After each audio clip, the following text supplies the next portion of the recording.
Dr. J.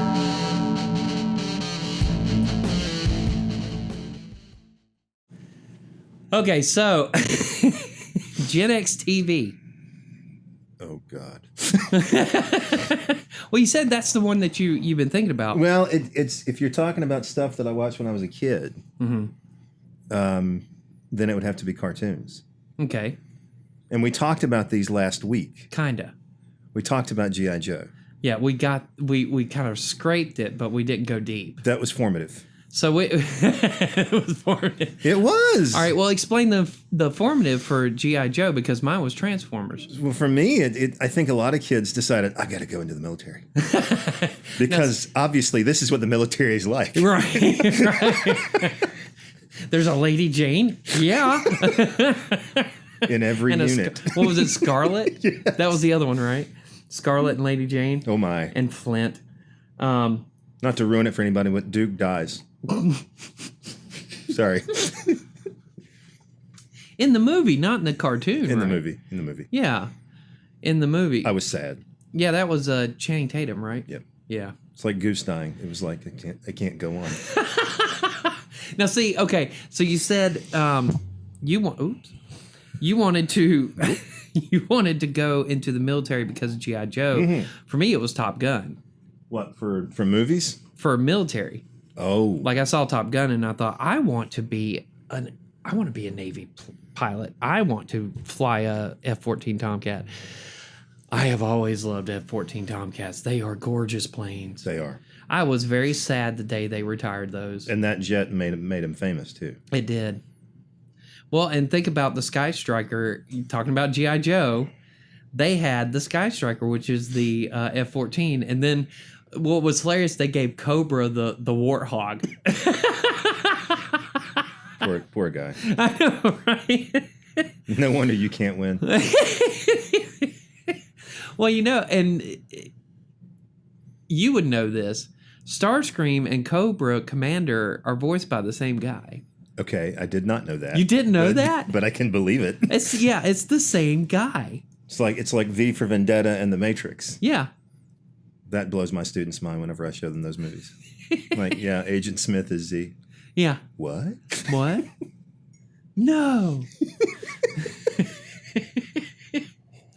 I couldn't remember Agent Smith's name when I was talking about The Matrix a few weeks ago, and I was just like, that guy. Yeah, the one with the glasses, Yeah. which describes half the people. But in he's the like movie. the virus. He turns out to be the virus. Yeah. Well, Yeah. he turns him into the virus. Yeah. No, okay. So I wanted camouflage after G.I. Joe. Uh-huh. I wanted guns, and I had this whole elaborate thing in my head, this fantasy of being, because I was a little kid. Right. I didn't know what the military was, and things Yeah. like Top Gun didn't help Right. because they romanticize it too. Oh, absolutely. I loved it. I had a passion for it. That wasn't the only one, obviously. Transformers, I think, and I don't know, I can't speak for what girls watched when they were kids, but My Little Pony and Jim. And Strawberry Shortcake. Strawberry Shortcake, yeah. They got ripped off. They did. 'Cause they- did. those suck. And Care Bears, remember? Care Bears Oh. was around. Oh. And I think they tried to make a cartoon out of Cabbage Patch Kids. There were shows that I was not allowed to watch that did not form me. And I'm trying to remember the one because of my Christian upbringing. Smurfs. No, that was fine. Really? Because they were- that was a no-no. But I stopped watching Smurfs when I was 8 because every Saturday from the age of 8 until 18, I was working on the farm. Right. So I didn't get to watch a lot of Saturday television as a result of that. And G.I. Joe came on during the week. Yeah. So I was able to continue to watch that. What is it? Is it Tiger Cats? Thundercats. Thundercats. Oh my God, That's Tiger it. Cats. I was not Thundercats. allowed to watch it Why? because it was a cross between animal and human, and our church said that this was the Antichrist. Did you get to watch He-Man? Yes. Because Skeletor was I was not allowed to watch He-Man because of Skeletor. Because he was the devil? Because he was a skeleton.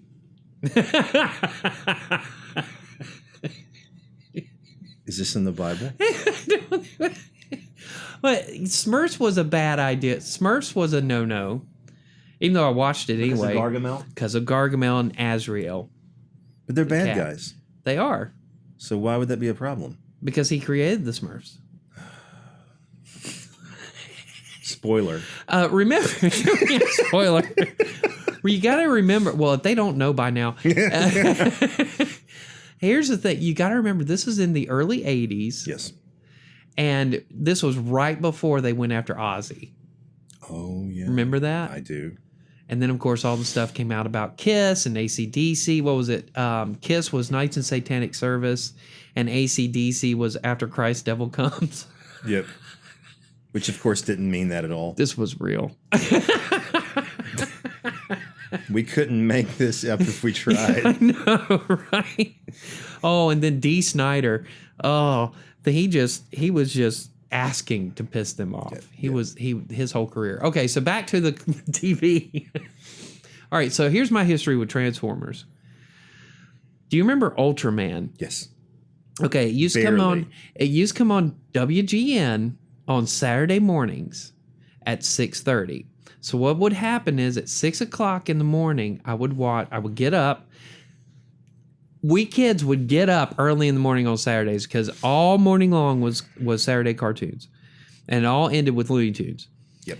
But at 6 o'clock, ABC would show Scooby, so I'd get up to watch Scooby, and then at 6:30, WGN had Ultraman, and then before Transformers at 7 o'clock, I would switch over and watch. I think it was the Flintstones on ABC. Because they had the Hanna-Barbera lineup early on Saturday mornings. And they would show Josie and the Pussycats sometimes. They would show Space Ghost. Not Space Ghost Coast to Coast. No. Just Space Ghost.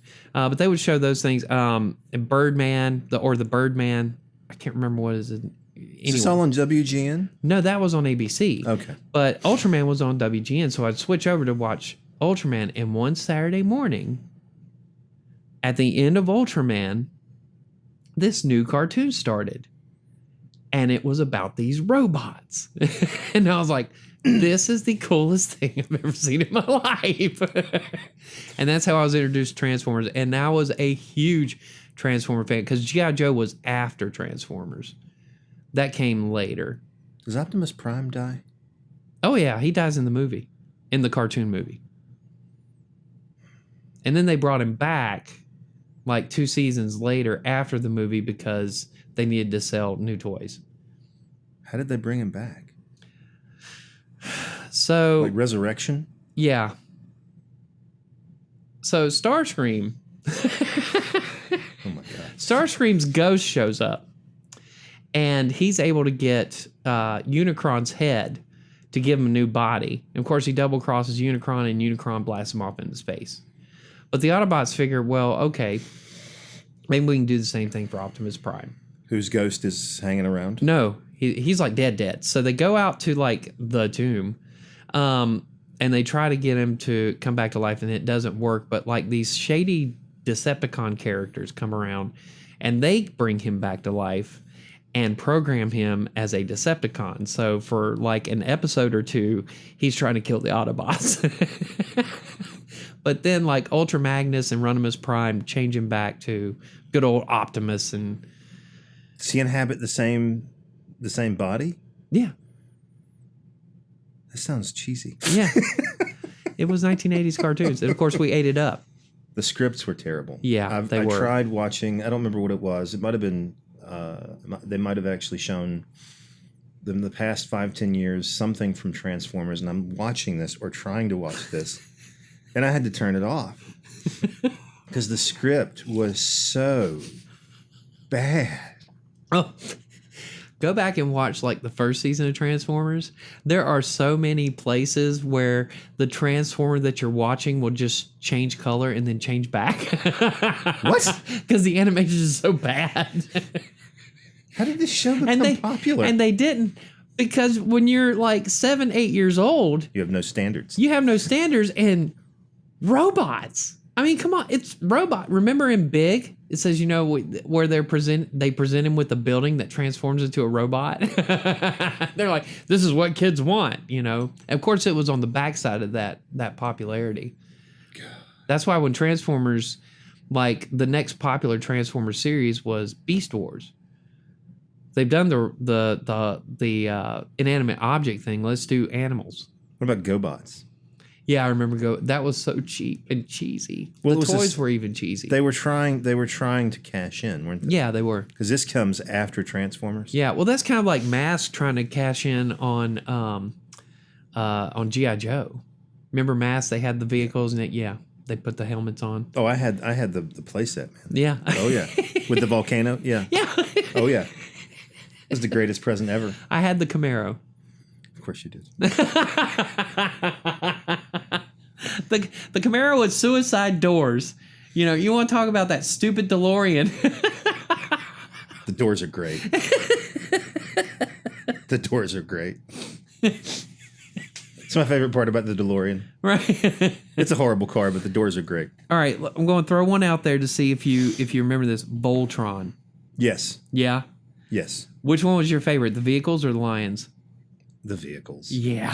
Because it's Transformers. Yeah. Why would anyone prefer? No, it's the vehicles. Well, the lions had a better storyline. Who cares? We're kids. We don't care about story. Well, I did. I cared about narrative. I didn't. I'm like, look, it's a vehicle. I was 8 years old, and I was sitting there thinking, the narrative of this story this does a lot more with our current cultural standing. It plays on certain social constructs. Yeah. Well, I think that's why Thundercats was more popular than He-Man. Because remember, it shouldn't have been because it was. But the thing is, Thundercats had a better story. Yeah. But He-Man, I preferred He-Man. I watched Thundercats like 3 times, and I liked it because it was the forbidden fruit. I wasn't allowed to watch it, but I would sneak it from time to time. Right. That's what I had to do with MTV at one point. Well, see, you had cable, I think, before I did. When did you get cable? Oh, God, like 80, 81. So I say I remember some of these shows, but I could never have watched them because so anything on WGN I would have heard about. I would have heard about from other people. Mm-hmm. But we didn't have it until I was in high school. Mm-hmm. There was no cable until high school. Right. I'm assuming we're going to get to MTV eventually in this conversation because that I think is probably that's the biggest thing. Yeah. Because it influences you, and this could create certain problems with our conversation because we're going to have to talk about it again next week. Because next week's music, right? Yeah. You got to talk about MTV again. Yeah, we're going to be talking about it twice. You could talk about it forever. Yeah, you can. And you could talk about how it influences our views about things like politics, gender, it influences class, everything, race, everything. I don't know. I'm going to hold off on that. All right. Yeah, we'll save MTV for the end. So is it just television shows? Are we talking about sports? Are we talking about? Yeah, we can talk about sports too. I mean, because one of the things. Okay, so I'm a Dolphins fan, and the reason why I'm a Dolphins fan is because growing up here in the Triad, we were in their market because we didn't have the Tennessee Titans.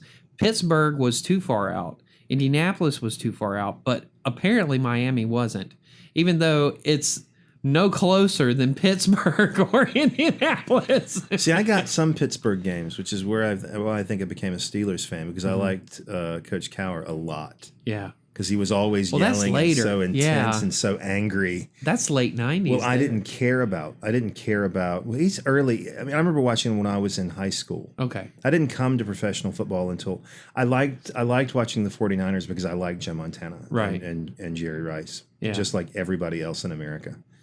You either really loved them or you really hated them. And you loved them and hated them for the same reason because they were probably the best duo in the NFL. And may still be the best duo in the NFL. I hated them. No, because they were the best duo in the NFL. No, because they beat the Dolphins in '84. That's a pretty long list, though, of people who've beaten the Dolphins. At one time, we were really good. Yes, you were. There was a reason why I became a fan. It wasn't just because, well, the thing is we were in their market. So if you were watching NBC, then on Sunday afternoons, you're watching the Dolphins. And in 80, it was 83 was when they put Marino in. And you start hearing on the news. First, I heard on the news about this Marino guy for the Dolphins. And so then, as a kid, Sunday afternoons, I'm by myself in my room. My mother made the mistake of giving me a TV when I was a kid. And so, yeah, I didn't have cable in my room. I had rabbit ears. I had to go to the living room to get cable. But I had my 2600 in there. But all the football games, and this is probably new for younger people, all the football games were on major networks. Yeah, broadcast TV. There was nothing on cable. No, if you put on... This is the thing about early ESPN. If you were watching ESPN, you were watching bowling, skee ball, skiing, the Olympic sports. Or Sports Center. Which back then wasn't the Sports Center that we have now. Oh, no. It was not at all fancy. It was, this is what happened. Here are the scores. Yeah, they didn't have the money for the clips. No. Or the rights. Or the right, yeah. They couldn't get the clips for the things, so they had to tell you. Which, in a way, is awesome because they had... Chris Berman was like Chris Berman's the earliest one I can remember. And nobody can paint a picture like Chris Berman. He is excellent. He still does it. He still does. He's wonderful at it. Especially baseball. Yep. Oh, God, no. When he talks about the Cincinnati Bengals, he always calls them the Cincinnati Bunkles. Well, for obvious reasons, I like that. Well, the other thing is he's the one that got he could go all the way. He did that over and over and over. And then they would, every once in a while, they'd throw in one where he would say, he could go all.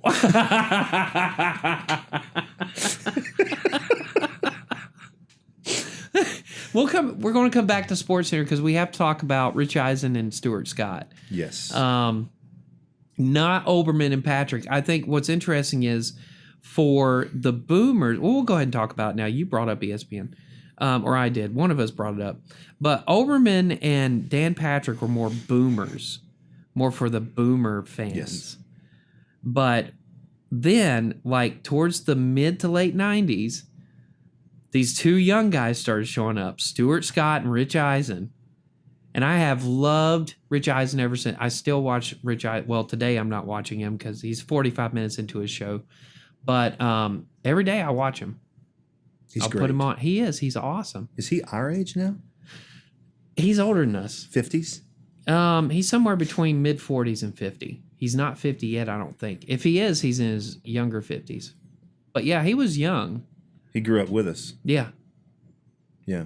Yeah, him and Stuart Scott both. And Scott, Scott has the double awesome factor. Not only was he's the one that gave us Booyah, but he came from Carolina. Oh, yeah. Yep. Well, that's another thing we got. I didn't think about that. So we're both North Carolinians. And growing up in North Carolina at an early age, you're presented with a choice. Yes, you are. And it's a four-way choice, okay? And this choice is going to determine whether you're with the cool kids or the other cool kids or the losers. We're not going to say who the losers are quite yet. Because they were the winners back then. Yeah. They were really good. But you had Wake, you had State, you had Duke, and you had Carolina. And you chose between those four. I don't know how I became a Carolina fan. I really don't know. Your parents aren't? No, Mama is a Wake fan, and my dad was a Wake fan. See, I grew up in it, and that's all I knew. And because of, and again, you're talking about how TV influences your life choices. Mm-hmm. When I was 5 years old, someone asked me where I wanted to go to college, and I told them I want to go to Carolina. Yeah. In fact, I was stupid. I only applied there. I didn't apply anywhere else because I determined that if I don't get in, I'm not going to college. Well, see, for me, because I was a transfer out of Surrey Community College with a very low GPA, I didn't even bother. I was like, no. I applied to UNCG, Western, UNCW, App, and UNC Asheville, and I got into all 5 of them, and I ended up going to App. It's a great school. Yeah. Well, we went to App because at the time I was still very small town, and App reminded me of it was Pilot Mountain on like a larger scale. That's what it felt like. Well, and then all of the basketball games, all the ACC games came on Raycom Sports on Raycom. CBS affiliates. Yeah, but before Raycom, it was Jefferson Pilot. Remember? Yep. And this was all on local channels. Yep. There was nothing on ESPN. In fact, for me, there was nothing except we had exactly 4, maybe 5 channels to choose from. Yeah. And every week you could guarantee that you're going to see your game. They're going to show it. Mm-hmm. And it always felt very local. Now when you watch basketball, it's on ESPN and it's a national game. Yeah. Even when you watch UNC and Duke on ESPN, which I don't like to do. Right. I prefer watching it on Raycom. Right. Because these guys are only covering the ACC. Yeah. And it feels local. But when you watch it on ESPN, they turn it into a national game. Because the rivalry is so embedded in the sport. I know, but it's here. I know. But then they shouldn't have become monsters of the sport. Yeah, well, that's kind of their fault. Yeah. Why did they have to be so good? Well, we just picked the wrong team. We should have picked State. Because if we'd picked State, we'd be sitting here talking about how wonderful Jimmy V was. Ooh. Or if we'd gone a step even lower, we could have been Wake fans and still be talking about Dave Odom. Ooh. Ooh. Dave Odom and Tim Duncan. I think your coffee pot's having a seizure. No, it went off and I turned it back on. I'm going to brew another pot here in a minute. What about sitcoms? So are you talking 80s or 90s? Because there's a huge shift. Well, even late 70s for us. I told you mine. MASH, I would stay up with my dad and watch MASH. And that program, I was too young to understand it. I really associated it with spending time with my father because I didn't get a chance to do that a lot because he was a VP. He was a manager at that time, but became a VP. So we spent limited time together because he had to be gone a lot. He was working 70 hours a week. Right. So the times I did spend with him in the evenings, we would watch MASH once a week. Mm-hmm. And I have vivid memories of watching it, but it did not have an influence on me until I was much older and kind of returned to it as a grown-up. Yeah. And now it's shaped me in some pretty significant ways, but that doesn't really count. Not for this conversation. Well, it shaped me in grad school and in college. Right. Well, that's part of it. It didn't shape me. Yeah, it's true. Because we're going to have to talk about Friends and Seinfeld and Cheers. Yeah. Those are great examples. And Frasier. Well, is Cheers influenced us, but is Cheers a boomer show? Yeah, it's a boomer show. And so is MASH. Well, I say MASH is a boomer show, but it's not. I don't know what you'd call it. If you're talking about when it's set, it's pre-boomer. Yeah. But it's a show that was made for boomers. Yeah. Not for Gen X. It's commentary on Vietnam without saying Vietnam. What I'd said last week, it's another show trying to process the Vietnam War. Yeah. Well, and so you had the broadcast networks as a kid, so you had to, do you remember Friday night? Now, early 80s Friday nights. Because on Friday nights you had Dukes of Hazzard. Yes. Different Strokes. Yes. Webster. Yes. Mr. Belvedere. Oh, yes. Yeah. I loved Mr. Belvedere so much.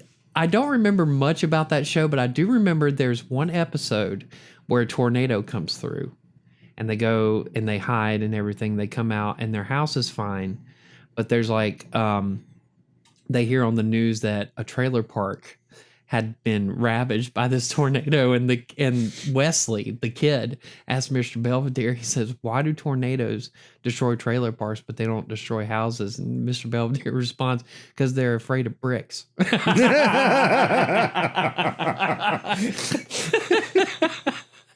Ooh, Benson.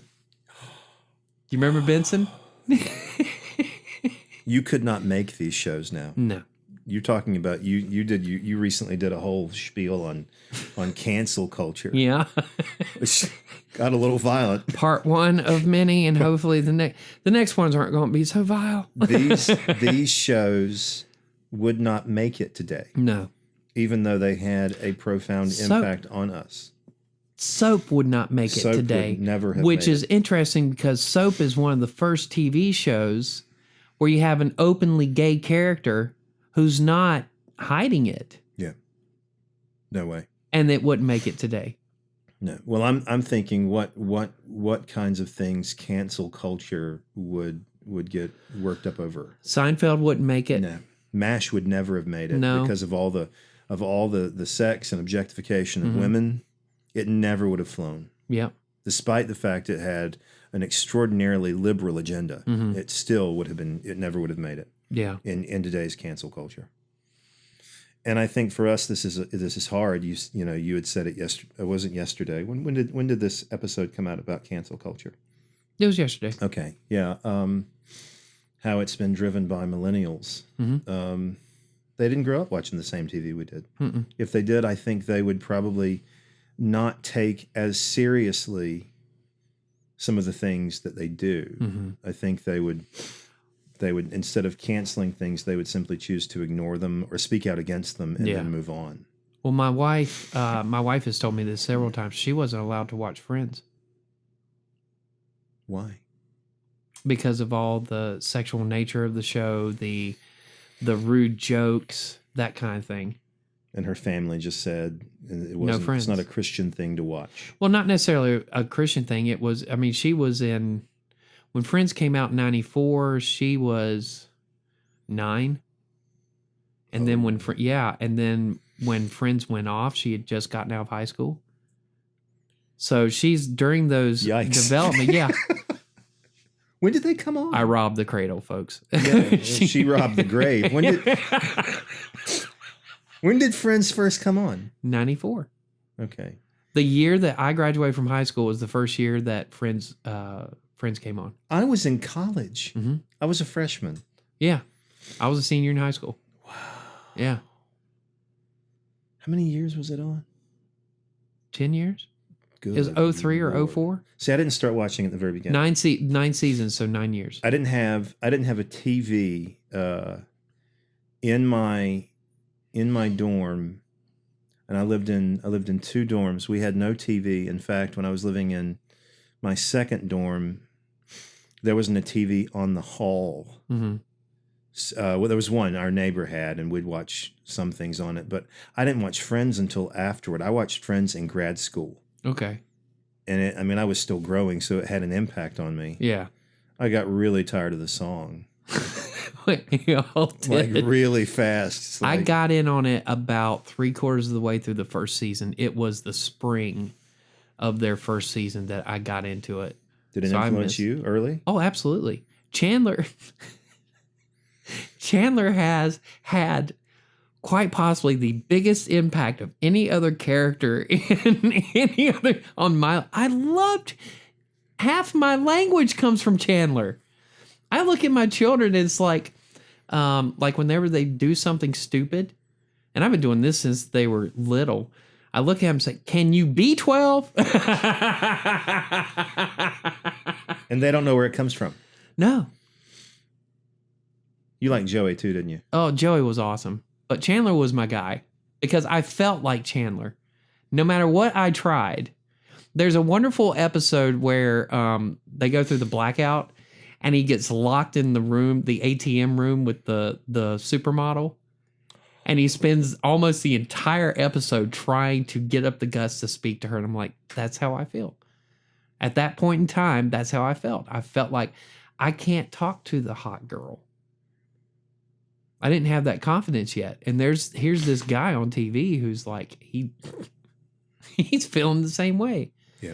And the relationship, Janice, she was the epitome of the kind of girls that I would end up with. Just obnoxious girls who weren't very, that were kind of abrasive personality wise. It's Chandler. So I connected to him. He was me, and You couldn't speak to them. I couldn't speak to him. Did you ever get up the gumption to do it in high school or college? Yeah, later. After we started playing around and stuff. Did he? Yeah. He ends up with he Monica grows- for crying out loud. Yeah, he grows in the show. He does. And I think that's the power of the show is they all change. Even Joey and Phoebe, who are the most ridiculous airheads. They're not particularly bright. Even they grow. Yeah. The episode where Joey sends Chandler to his tailor. Oh God. They're not supposed to do that. What's the name of Joey's soap character? Dr. Drake Ramore. The name alone is so good. What he's saying, he says the best trick I've learned in acting is the smell the fart. Yeah. Like, when you forget a line, you can always just smell the fart, and it looks like you're thinking. I swear to God. You had friends like them too. That's the other power. That's the other powerful thing about the show is that we all knew someone who fit those roles. Mm-hmm. I went to school with a Joey. Yeah. And he was, and I can't say too much about it because he'll figure out who he is. I'll tell you. He's listening. He probably wouldn't be, but he thought you could tell the sex of the baby from the pregnancy test. This was recent. He's a good guy. He just, he was cool. He was one of the cool kids in a lot of ways, and but there's a lot he just never figured out. Well, it's like Joey. There's this episode where Chandler and Ross are talking about what they did in high school, and it's like, "Did you ever do that, Joey?" He's like, "No, I was having sex."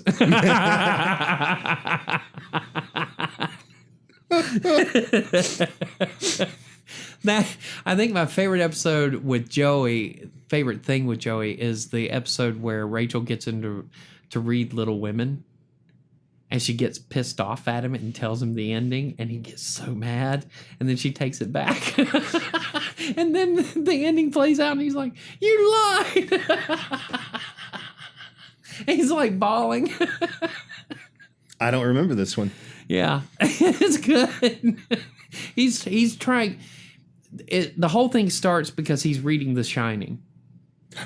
Oh. And he keeps reading The Shining, but he never makes it all the way through The Shining because he gets too scared. I think the surprising part about this episode is that Joey's reading. I know, right?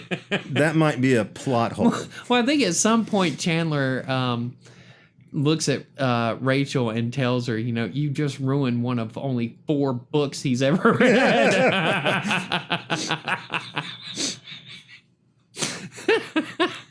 Everyone knows it. You knew a Joey in school. Everybody knows a Joey. Everybody knows a Ross. I don't know. I haven't met a Joey since high school. Right. I've met a Ross. But I'm in academia. We work with Ross. We work with a few Rosses. We probably have a little Ross of our own. I have certain Ross-like qualities. We may not be going around. Okay, so he had the dinosaur ties, but you've got the Edgar Allan Poe socks. Oh yeah, that's true. Hey, and I've equaled him on. Well, no, I haven't. I'm one short of equaling him on divorces. Because with 3 of them. There's still time. Dare to dream. No. Yeah, dare to dream. Got to go for that record. No. No, the if you're going to do that, you got to surpass Ross. Yes. You got to get the 4. So he had 5. He had 4. No, he had 3. He had 3. He had 3. Because he had, Caroline, the lesbian. Oh yeah. And then, I think her name. No, Emma was the daughter. The girl from England, and then that spoof marriage with Rachel, where they got super plastered and got married in Vegas, and then he had to divorce her. Like 'Cause right away, right? They waited too late to annul it, so he had to get like an official divorce. So he had 3 divorces.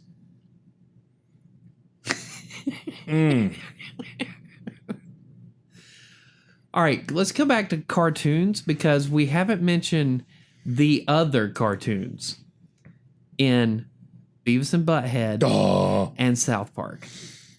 not made for kids. No. But by that point, they hit our sense of humor at the late adolescent Yes. stage, Yes. right? The young adult stage, I guess you'd say. Yes. I can't think of a show dumber.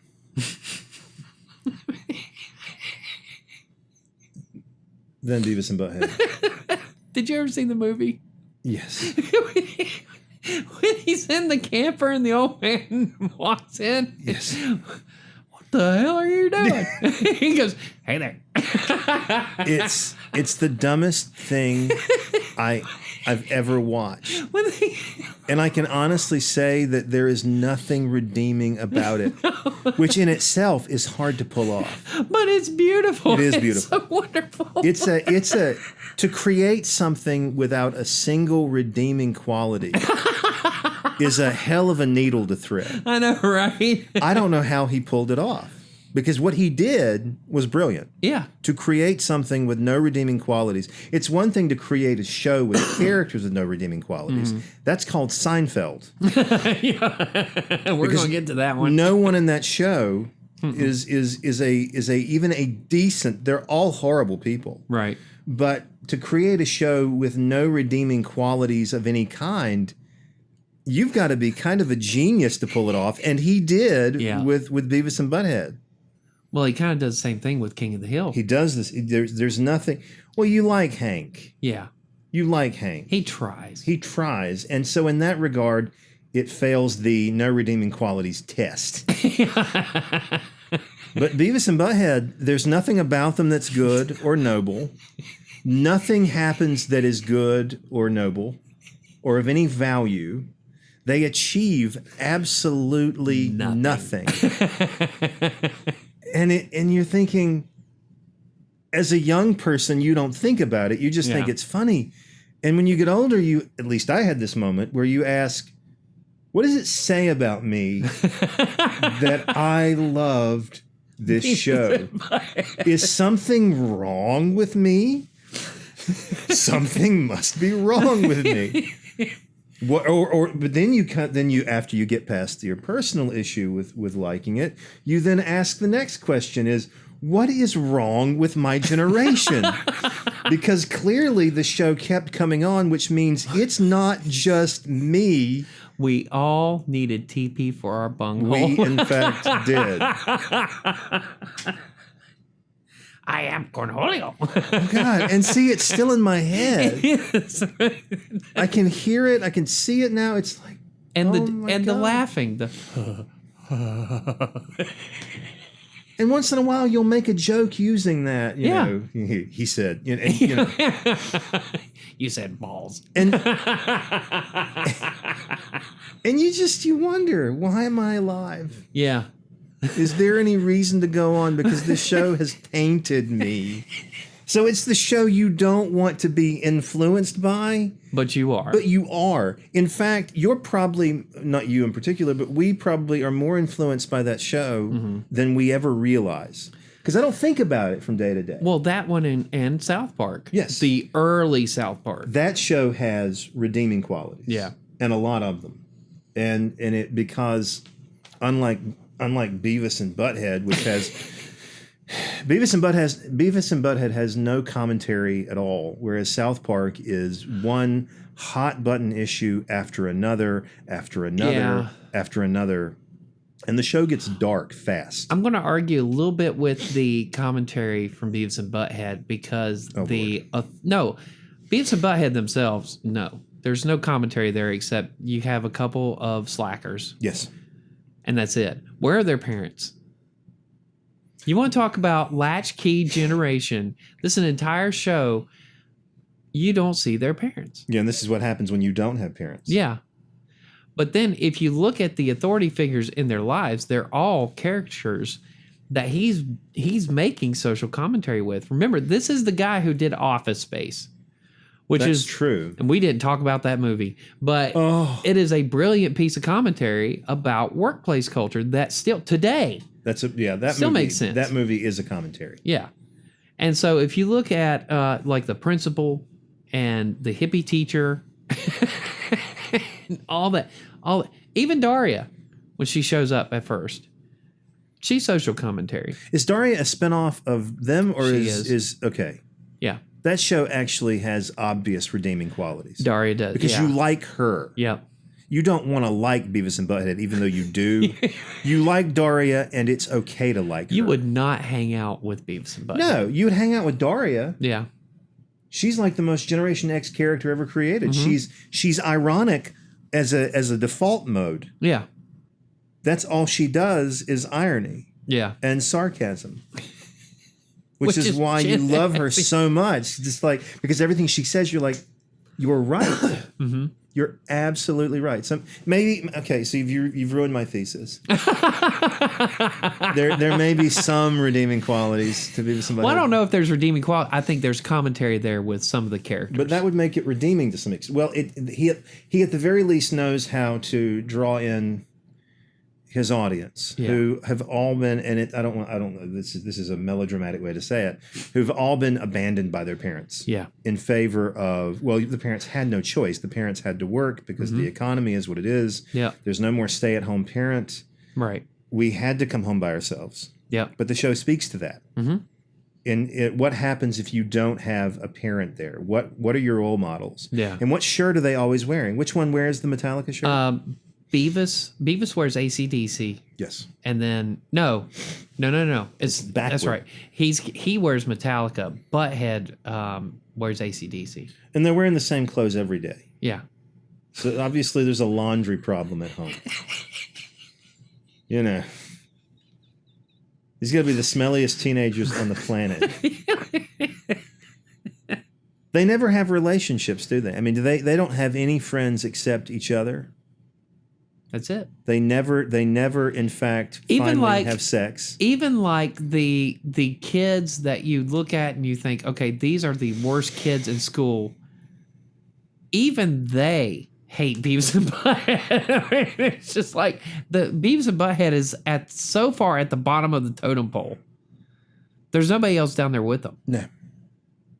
Because there's nothing redeeming about them. No, they're just a couple of slackers. There may have been moments in the show where you saw at least some commentary on growing up alone, which is what they do. Yeah. How hard it is to be unacceptable, because they are. And of course, what are they doing the whole time? They're watching MTV That's the all they're entire doing. time. Isn't that how they started? Yeah. What's the beginning? It's them talking about the music videos they're watching, and that there's no narrative yet. No. And then MTV created a narrative. Yeah, it was kind of a Science Theater 3000 kind of deal with music videos. Wow. And I remember I was watching some kind of documentary, and they were talking about how when Beavis and Butthead was at the height of their popularity, one of the things was Weird Al Yankovic would copy you or would parody you, and your video would show up on Beavis and Butthead, and that's when you knew, okay, we've made it. I've arrived. Whether Beavis and Butthead liked the video or not was irrelevant. The fact that it was on the show, you were getting exposure. Yep. You don't really love most of the characters on South Park either, but they're there. Well, you love Cartman. Well, you don't want Kenny to die. No. Well, I don't know. You kind of do because you know it's coming. I like it. I like the way he dies in the movie. They unintentionally give him a potato for a heart. That made me laugh. And the fact that George Clooney is the doctor. The doctor. It's Brilliant. perfect. It's perfect. But what makes South Park so great is that it comes around at least for me, I started watching it as a college student. Yeah. And I think a lot of people were college students when they started watching that show. Yeah. So the show is being analyzed by its audience the way they'd been taught to analyze other modes of discourse. Mm-hmm. So I should probably use all of my sociological, psychological, humanities mind that I've learned from all these different classes to think about this show. Uh-huh. And so the show is built for that audience to say, what's this episode trying to say to us? What's the major issue it's trying to address?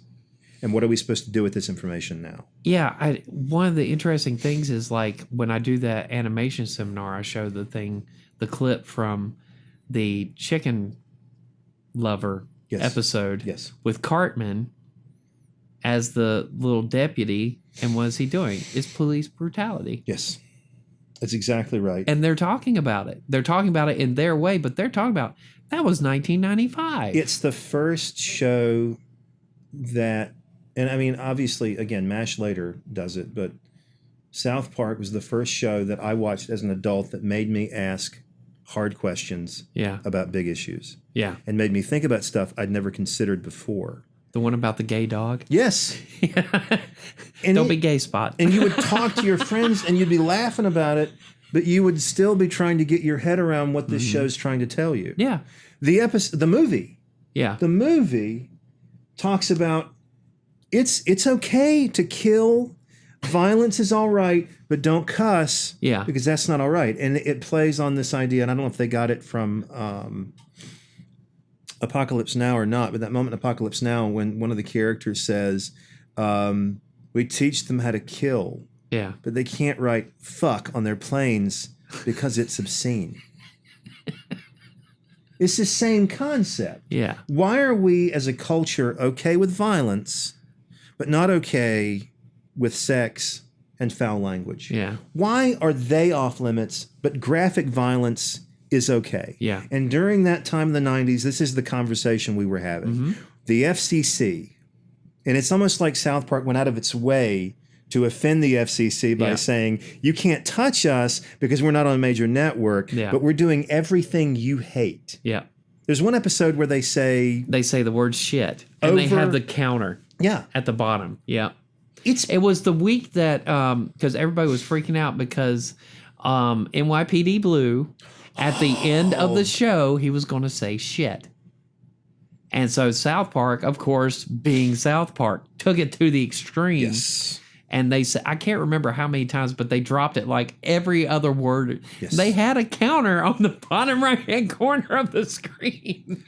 Well, and this is the stuff we choose to care about. Yeah. Why, as a culture, are we still worried about the words that come out of your mouth? Yeah. But we're kind of okay with the violence because NYPD Blue had violence. Yeah. And some pretty significant violence. Yeah. And that doesn't bother anybody. Mm-mm. But use the word shit one time. Yeah. And you've crossed a significant line. Mm-hmm. And that I don't understand. And that's what the movie tells you to think about or gets you to think about. Every episode, I haven't watched it in years. Is it still on? What, South Park? Yeah. Yeah, it's still going. Are they still doing anything good? I don't know. Ezra watches it every once in a while and he'll tell me about it, but I think it reached its peak in the late 90s. I think, well, okay, so there was this one late surge. Do you remember, I don't know if you've ever seen it or not, but there was an episode where they went after George Lucas and Steven Spielberg. I did. Where they rape Indiana Jones. Yes. Yeah. And I think at that point, that and the whole thing around Isaac Hayes. Yes. Oh. Well, the Indiana Jones episode is you will do anything for money. Yeah. You couldn't care less about the legacy you've created. Mm-hmm. All you want to do is make more money. Yeah. And that's all the culture industry is for those in control, is making more money. How can we get these people to come into the theater and give us their money? And see, we could have an entire conversation on that based on a single episode of South Park, and that's South Park's power. Yeah. Is that it allows you to have, because every time we'd watch an episode, as soon as the episode was over, we'd laugh about it. Yeah. But then we'd find ourselves in a 30-minute to an hour-long conversation about the topic of the show. I remember when the episode about hunting, where they go up on the mountain. Yes. I remember when that came out, and my friends and I talked about that one episode for weeks. Not because it was culturally relevant, but we just could not stop talking about it because it was the cynicism of the and it wasn't the hunting portion, it's the volcano portion where they show those old films. Lava's coming, tuck and duck. Yep. That's what it was, and the lava will go right over you. And there's some seriously deep commentary about government and healthcare system and all that in just that portion of the episode. And then on top of that, you've got Kenny drinking gasoline and the Vietnam vet throwing grenades into the lake. and dealing with PTSD. Yeah. And that's one episode. Mm-hmm. Covering how many different topics? And we kept talking about it. Even after the next 2 episodes came out, we kept talking about it. Because it's powerful. What's the episode about Elian Gonzalez? About the... And that one was powerful. That came on when I was in grad school. It was 98. Yeah. And I watched it. I'm like, they didn't go there. Yeah. And they did. And again, it forced you to think about immigration and undocumented immigrants. Or the episode where Jesus and Satan get into the box, go to the boxing match. Yes. And everybody bets on Satan, and so Satan throws the fight. Yep. The episode when the terrorists take over our imaginations. Yeah. And you go to Imagination Land, and who's there? Jesus and Santa Claus. Yeah. I mean, if that's not a commentary on Christianity, I don't know what is. Yeah. And only that show did that. Mm-hmm. I can't think of another show from made for our generation that had that much of an impact on our political and social social thinking. Seinfeld's probably I would say it's probably second in terms of making us ask harder questions. Well, I think what Seinfeld did was peeled everything back so you could see the absurdity of everything. Yes. Just how absurd the world is. How ridiculous our social customs are, our belief systems are, because these really horrible human beings challenge them in ways that are interesting. And the show is really great at talking about taboo. Yeah. And asking you, why is this taboo? Yeah. Is there actually a good reason why this should be taboo? Because George does some horrible stuff.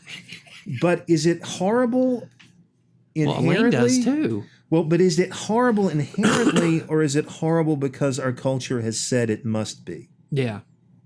And that's the distinction that the show, I think, asks you to make. Is that, okay, why are you offended by this? Are you offended by this because you've been taught to be offended by it, or because it's actually offensive? And there are things they do that probably a millennial would not be bothered by. Well, because the standards have changed. Yeah, the one about the contest. They never come out and say it, but you know what's going on. It's there. To me, that is... You may want to give a little context for that one. It's about masturbation. Yes. What happens is they make a bet as to see who can go the longest. And, of course, Kramer's the first one to cave. Which you knew it would be. You knew it was going to be Kramer. I mean, I'd forgotten this episode until you did a little, 5 seconds on it. Yeah. And I knew Kramer would be the one who gave in first. Because these are actually, despite the fact they're irredeemable, they're well-developed characters. Yeah. You learn a lot about them. And they're human. They're very human. The problem is they're always the worst part of us. Yeah. They're the part we don't like to talk about. Yeah. And the thing about that show that's so great is the things they do in public, we do in private. Yeah. And we hide it. Yeah. And we put on this mask or this persona that makes us look better than we actually are, but we're all Kramer at home. Mm-hmm. We really are. Every one of us has a Kramer in here. Yeah. When we're home. Away from the world. Everyone's got a George and Elaine, and I mean everyone's got some piece of these. These are different aspects of everybody. And we don't like that about ourselves. Mm-mm. And I think the show forces you to think about yourself in those terms. It's like, oh my God, they're so horrible. And then you say, oh my God, I'm so horrible. Yeah. It's a brilliant show. So we're running out of time. We can't talk about Frasier. MTV. We got to talk about MTV. That I can think of the most important moment for me on MTV. I was standing in my friend Chad's living room, and we were both guitarists, and I was writing songs and singing at the time. And we just turned on MTV, and all of a sudden, we heard this weird guitar riff. I'm like, what is that? Yeah. And it was Smells Like Teen Spirit. Mm-hmm. I had to sit down to process it. Right. And within a matter of how long is that song? Like 3 minutes? Yeah. I wasn't the same person ever again. None of us were. The world changed. We're going to get to my teen spirit next week. Your story. My story next week. It's a good story. Mine wasn't on TV. No, yours was somewhere else. And yours was even more stark than mine. But it was, because the Give it away. juxtaposition. Yeah, don't give it away. Yeah, I won't. So anyway, okay, so for me, the biggest moment on MTV for me, and this is such a Gen X thing, and I brought it up last week, Real World San Francisco. The whole, because you had Puck, you had Pedro, you had that dynamic, you had Pedro getting AIDS. Yeah. The stigma of that. Yep. Because we were still, as a culture, we were still terrified of it. We still didn't understand it all that much. You didn't hug or touch anyone who had it? Nope. Because you might catch it from hugging somebody. Do you remember how they told you don't use a toilet after somebody who has had it? Make sure you wipe the toilet down. Yeah. Oh, yeah. I remember. All kinds of craziness. But I remember that season of The Real World with Pedro's story got rid of a lot of those myths for us, for our generation. Yeah. Well, the Real World franchise in general talked about some pretty hard stuff. Up to London. Yeah, London's when it changed. I would say after London, because I think Miami was next, and it just It wasn't becomes the same. frivolous. Yeah. Well, it became a show. It became a game after London. Yeah. London was the last good one. It's like Big Brother. Yeah. It's not as good. What was the first one? New York. New York. It was New York, L.A., San Francisco, London were the first four. They were powerful. Mm-hmm. They were powerful. L.A. had the cowboy. The dude who was a cowboy. I had a student who was on Real World. Wow. When I was at Ole Miss, he went on named Dunbar, Uh-huh. and he cheated on his girlfriend on the show. And when he came back to Ole Miss, no one would talk to him. Yeah. My wife saw him in public, and she approached him. She said, "Are you Dunbar?" And he looked down. And she said, "Your husband was my husband was your English teacher." Uh-huh. And he got excited for about 5 minutes, and then he realized, I guess I have to keep walking through campus and be the butt of everyone's joke. Now. Yeah. What was the movie? Oh, She's All That. Do you remember She's All That with the one guy is part of some kind of like reality, real world style show, and he comes back to high school and he's all famous and stuff, and he's riding that cow as long as he can. Yep. That was commentary. The MTV, it was profound. Yeah. Because without it, we don't have South Park. No, Yeah. sorry, not South Park. Without it, we don't have Beavis and Butthead, Beavis and Eon Butthead. Flux. We don't have Daria. Daria. We don't have. We don't have 120 minutes. We Here's the don't. thing about 120 minutes. So it hits in the mid 80s, and by that point, I was too young to be able to stay up and watch it. Yeah. But by the time I got to high school, and you're starting to see the shift in the underground, because the thing about 120 minutes was it was showing the rock music that they weren't playing on the radio. Yep. And the rock music that was on the radio in the late 80s was hair metal. So we were getting the exact opposite of hair metal on 120 minutes. And I remember my freshman year, 8th grade, freshman year, somewhere in that time period, was when I started watching 120 minutes. And I got to see all these really great bands. But it wasn't until Nirvana, Oh my. that you start to see what you're seeing on 120 minutes seep through. And then I really started getting into 120 minutes. These videos are so great because they don't make any sense. Yeah. They create a narrative that is not discussed in the song at all. And it's a disjointed narrative, and it's almost like what psychedelic would be if you were to translate it into a video. Yeah. Instead of psychedelic music, you have psychedelic images that are just so odd. Well, and the other thing, and this is the political side of it, when Nirvana hit, all of a sudden, within several months of Nirvana hitting, you had to present like credentials on how alternative you were. But I remember when I first started watching 120 Minutes, that didn't exist, these credentials. Kids my age, put it that way. I'm sure the older kids that were in college at that point probably were. But for me, it was just like, this is what I don't get to hear on radio. And some of it's pretty good, and some of it's not. Some of it's just weird. Yep.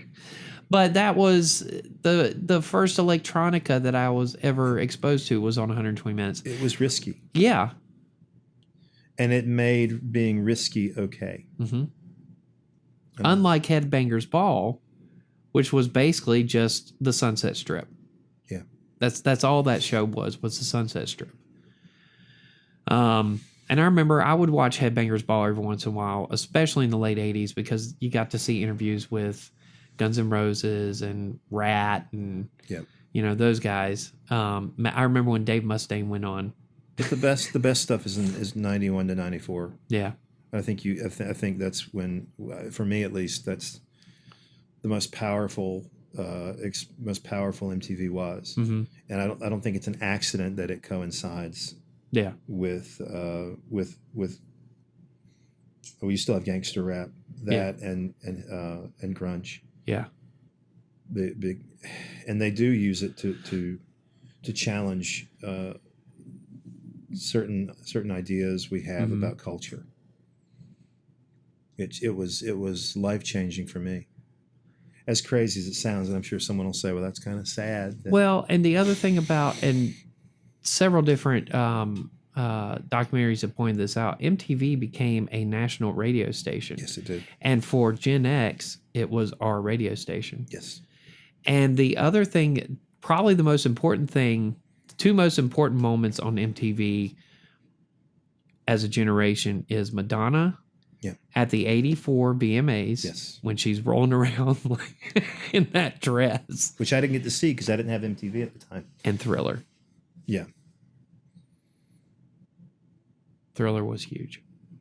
I remember when I was a kid, when the video for Thriller, because by that point, Beat It and Billie Jean and the one with McCartney had already come out, but Thriller was, I'm pretty sure Thriller was the fourth video.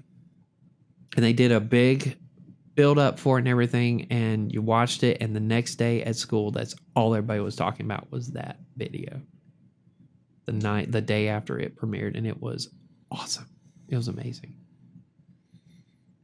Yeah, I can't I don't think you can emphasize enough, and you're not exaggerating when you say that MTV changed everything. It did. It did. I mean, because it was our radio station. That was how we got our music. Yeah. For me, it was the grunge. It was just seeing these videos and seeing these guys that looked absolutely nothing like the hair rock that you listened to before. Mm-hmm. And they sounded like nothing you'd ever seen before. And that's the other thing, I guess, about MTV is you actually see the artists. Yeah. You don't just hear them. Yeah. They become faces. Yeah. And they exploited that too. Yeah. So when you first, it's not just that I heard Smells Like Teen Spirit. I saw the guy singing it. I'm like, yeah. Oh my God, this guy like has never had a bath. And and he doesn't care. He doesn't care. And that is so cool. No, I think the thing that got me the first time I saw the video was he just broke that guitar. How could he do that to that I think it was a Mustang. Yep. I was like, how can he do that to that guy?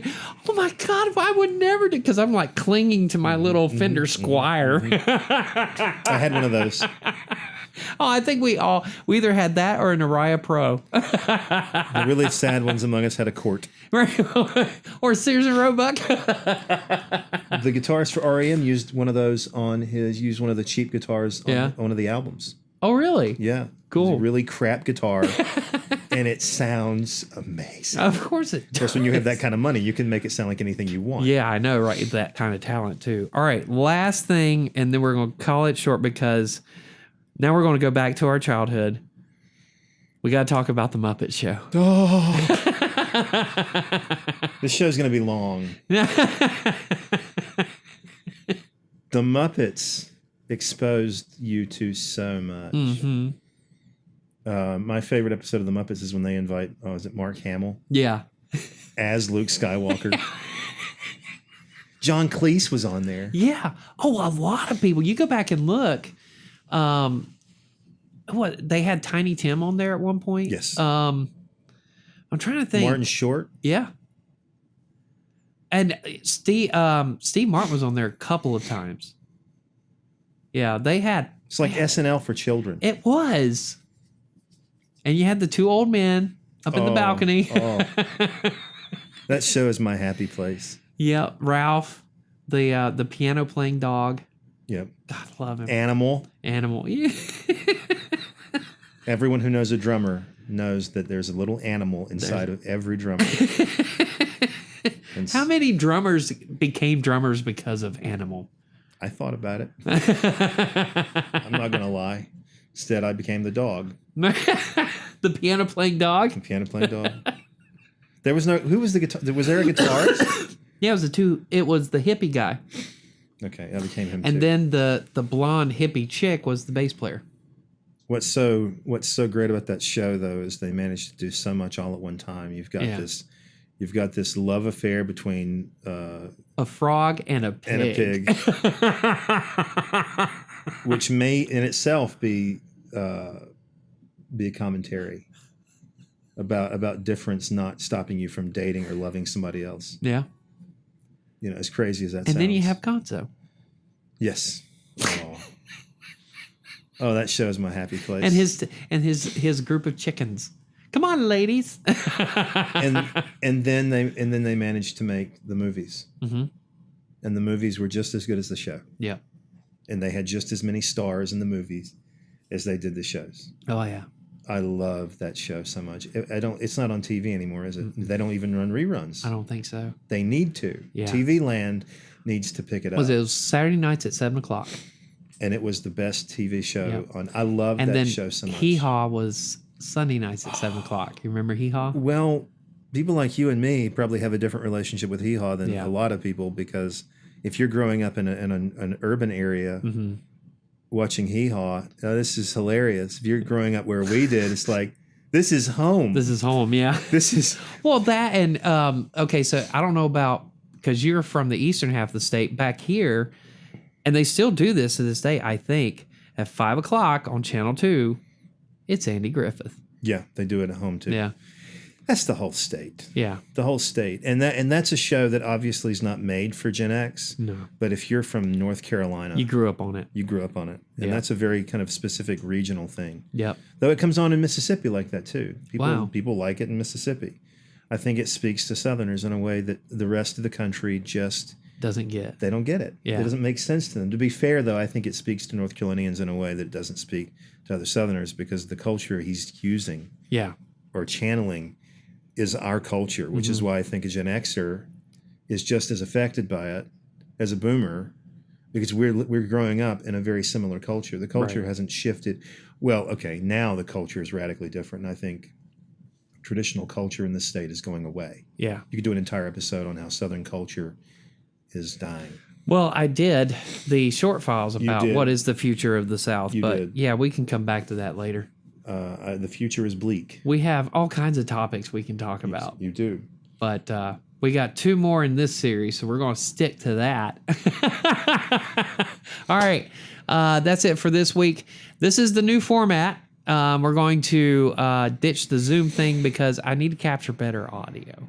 Yeah, and my computer's not really great on the audio. No, so it was either this or get Jacob to do something for me. I was like, I'm not even.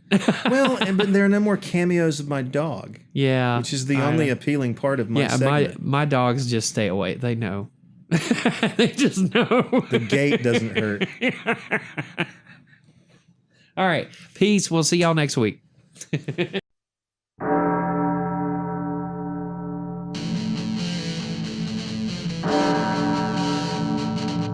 Now it's time for Dr. J.